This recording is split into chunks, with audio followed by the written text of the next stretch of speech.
Here's a look closer up and see if you guys can tell what happened. Now, the noise wasn't very loud, and fortunately, McDreamy's pretty smart and stopped right away. But this kind of thing can cause real damage to your machine. And that's why I recommend that you don't walk away from your machine because you really need to be listening to what your machine is doing. Now, I was close to my machine, so it didn't go very far, but you can tell now that there's a broken needle. Now, no big deal. A lot of people think it's the digitizer or it's the fabric or something.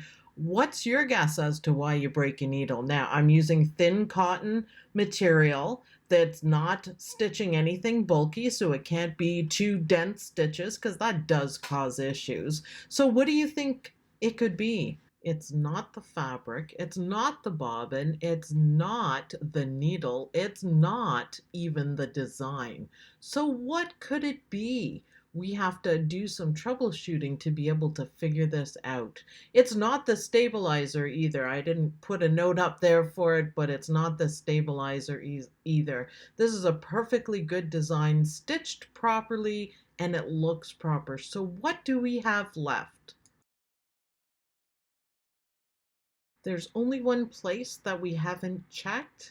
Can you guess what it is? My machine's clean, so nobody can say that. It's the thread. So let's look and see what happened. Well, that just looks like normal thread coming off the spool just fine. Or does it? I think we should take a closer look at it and see what the problem is, because we know there has to be one. There. Now, do you guys see it? Now, do you see what the problem is? Look at this. The thread is stuck underneath the spool. And this is how you break a needle. It didn't come off the spool properly, and it got stuck, and it pulled the tension out, and it pulled so hard that it broke the needle. The needle was trying to work, and there was no thread to give it to. So the needle snaps. For some reason, people don't think to look at their thread after they check everything out. But this can be a real problem. Now, you can't just put the thread back where it was and continue stitching after you replace your needle. You need to do some examination and a little more troubleshooting to fix this problem. So let's take an even closer look at the thread and see if we can identify the problem spots. And there's quite a few on this one. I think there's even a little knot caught in it. But at this point, I would take it off of the machine and let's have an actual look at the spool and see if we can solve the problem and see if we can save this spool of thread. Looking at the spool of thread closer, aha, I have found the problem.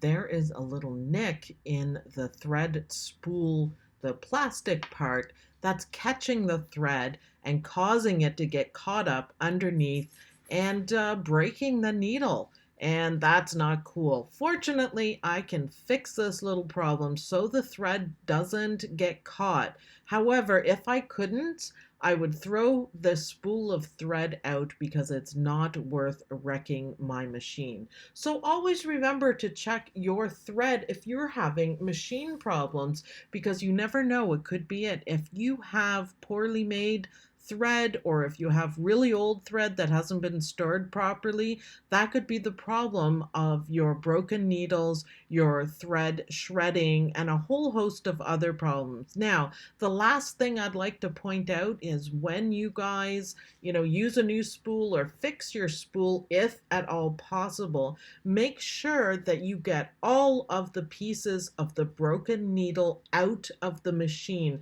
I lay it down on the table and make sure I have all of the pieces to make sure there is nothing left in your machine. Normally, it'll only break in 2 or 3 pieces, but you never know. So make sure you check everything before you continue stitching. I would not want to replace my needle, use the same thread, and have it happen again. You will break your machine. You can cause damage to the needle plate, to the bobbin. You can take your machine out of timing, which means it won't stitch. So make sure you check everything and do your own troubleshooting before you start your machine again. If you hear any noises that aren't normal, make sure you check everything. You will break your machine. That is, again, why I recommend that you sit close to your machine so you can hear if it's making any different noises than what it normally does, and you can fix the problem before it breaks your machine. So thanks everyone for watching. I hope you guys enjoyed this video. I hope it gives you a little bit of help troubleshooting when you have problems with your machines. Please like this video to let me know you want more videos like this, and subscribe to the channel. Don't forget, we have a free giveaway going. Make sure you comment on that video, and I'll see you guys in the next video. Bye!